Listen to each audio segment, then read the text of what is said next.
দাওয়াতের বাড়িতে গরুর মাংস যারা খায় না তারা গরুর মাংস খাবো না না বলে বলে নিরামিষ খাবো, এই কথা কিসের লেগে বলে?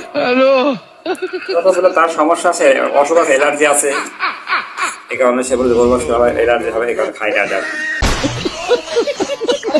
না বলবে যে খাসির মাংস খাবো, বলে যে নিরামিষ খাবো, এই কথা বলে যায়। খাসি দেন নাহলে মুরগি দেন বা অন্য যা আছে দেন, নিরামিষ বলবে কে? নিরামিষ বলতেই বোঝায় যে খাসি মুরগি গরু যা আছে। নিরামিষ বলতে তা বোঝায় না তো, নিরামিষ বলতে বোঝায় সবজির তরকারি। কিন্তু খাসি রান্না করে বলবে যে আমি খাসির মাংস খাবো।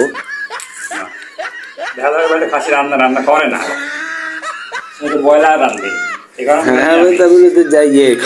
আপনাকে ডিম ভেজে দিতে পারে না।